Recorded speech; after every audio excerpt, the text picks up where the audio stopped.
That note cuts straight to the heart of things, don't it?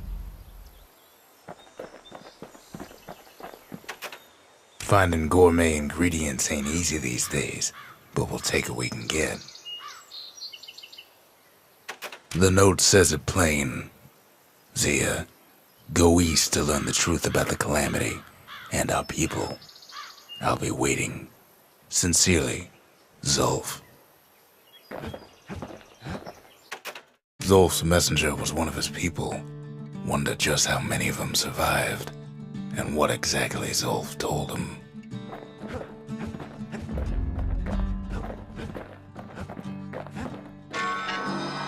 It ain't too late to unlock the potential of this place.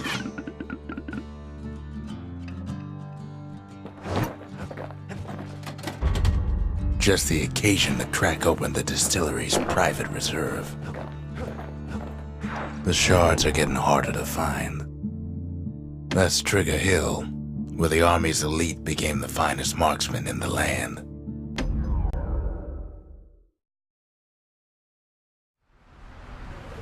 Caelandia's army only took the best, and the best of them trained on Trigger Hill.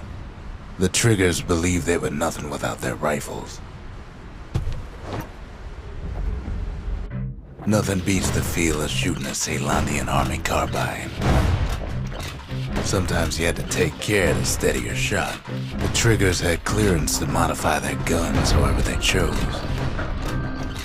Some felt the course was too easy, so the Triggers spiced things up a bit. Kid blows through that course like it was nothing.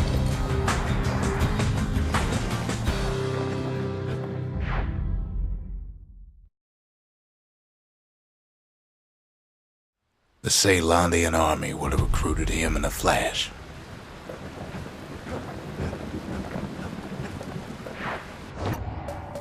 No risk of Colford Cauldron ever erupting again, they used to say. Guess they were wrong.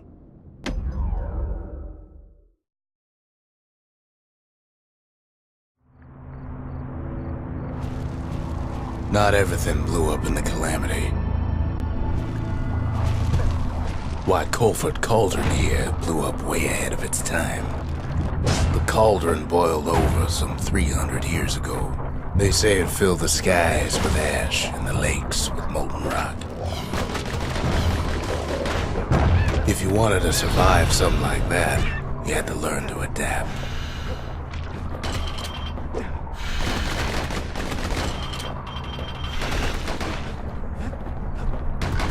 So in a way, the beasts of the wilds, they're all survivors too.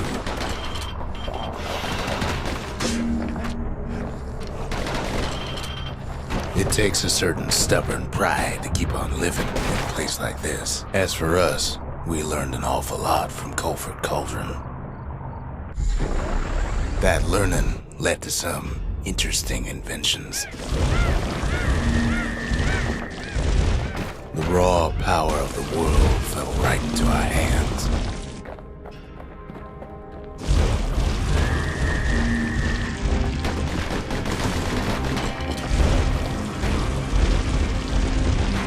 Playing with the cauldron's fires became an addiction.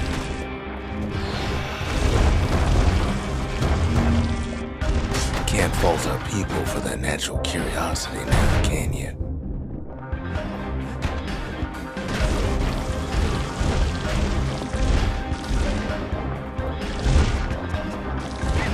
Sure, we dusted off a good many secrets out here. But we discovered other things we're better off not knowing. Best to keep out of the cauldron.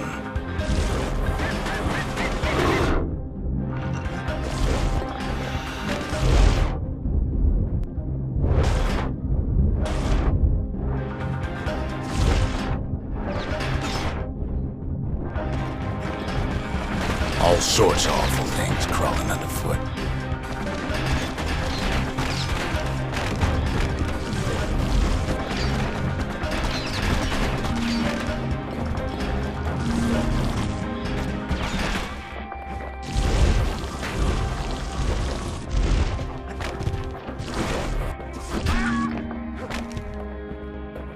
We kept on sifting through the cauldron's secrets anyway.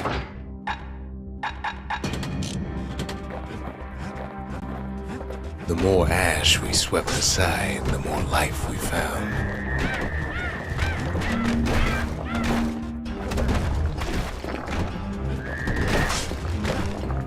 But still we pressed on.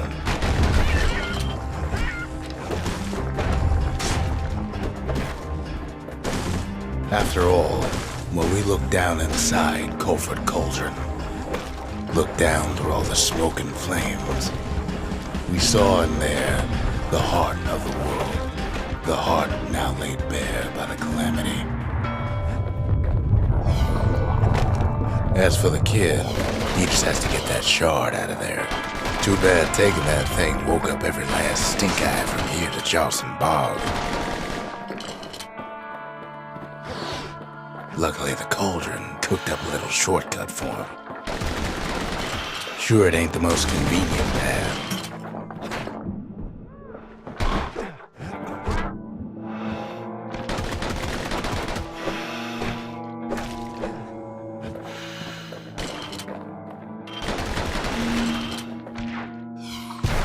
Biggest stink eye he's ever seen's waiting for him on the other side. And where there's one stink eye, there's always more.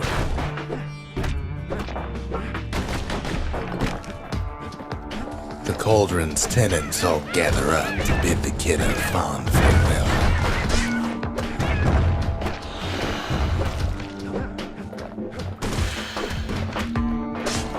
With a good spyglass, you can still see the cauldron from the city. But all the fires died out. There's nothing left of it.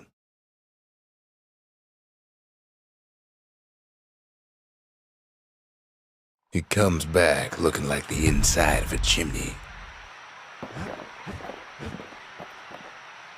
Ain't always much to say.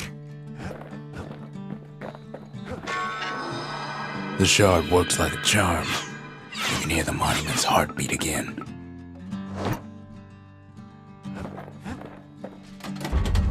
Ain't saying much, but that's the greatest forge in all the city. We spotted a pecker carrying a shard to Mount Zand. Grady Incinerator's where we sent off all our trash to be burned or be eaten by the wilds.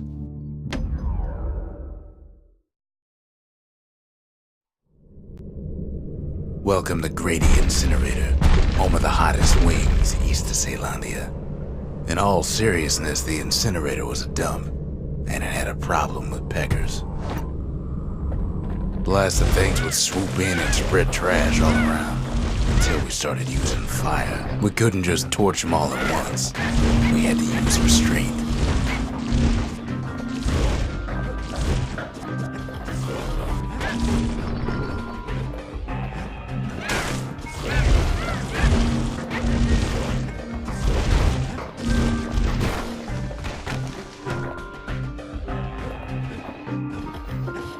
Wasn't any other way to teach those peckers some respect.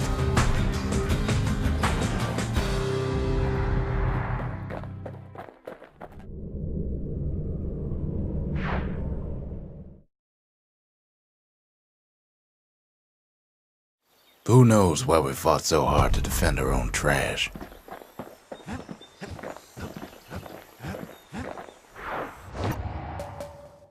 Not much left of Mount Zand nowadays.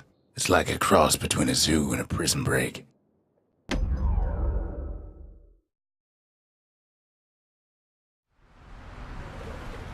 Can't rightly call Mount Zand a mountain anymore.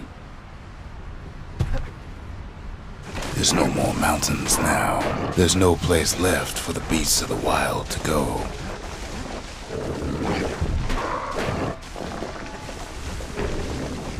Good thing for those beasts the calamity saved leftovers. We only found their little lair because they found themselves a little shard.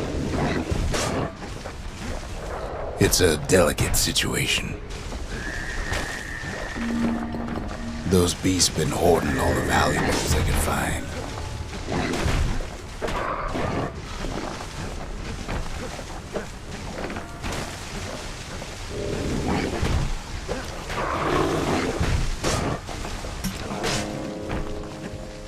Creatures of the wild, they've been building a bastion of their own.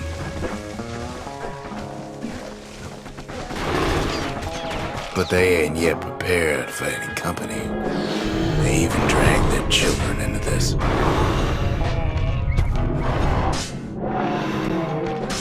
Without a doubt, the situation stinks.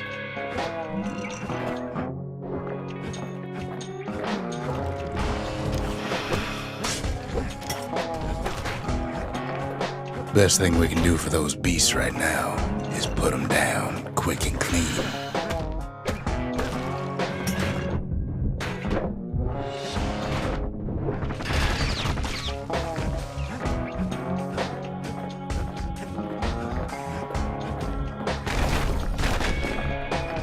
There's only one kind of mercy left these days.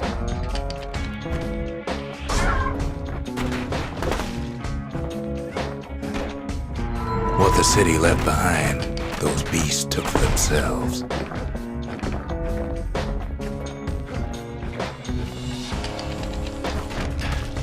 Takes a lot of convincing, and our warders have to do the talking.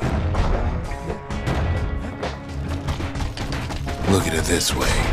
It's either them or us. But if we win, they win too. Our bastion is everybody's game, not just ours.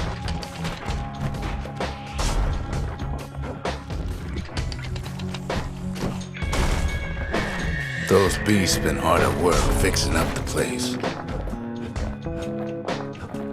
They've rounded up their survivors, just like we have.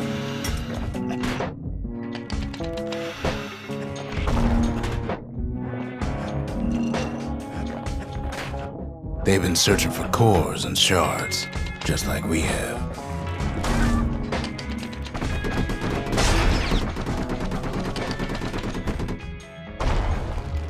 Maybe they've thought about turning back, just like we have.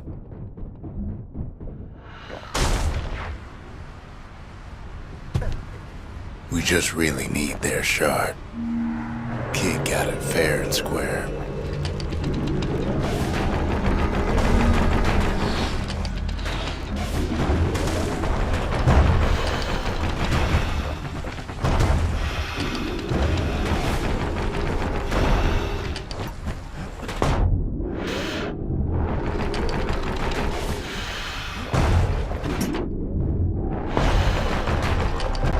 That's the way.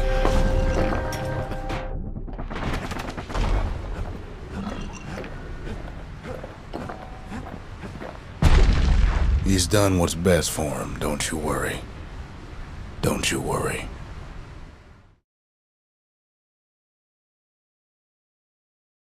We'll all be better off once the Bastion is complete.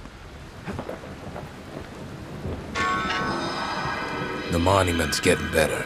Zolf sure did a number on it, though.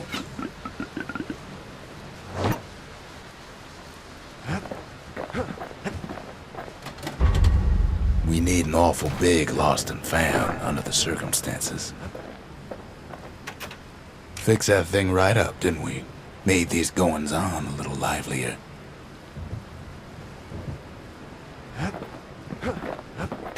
Suppose it's true a little song can put things in perspective.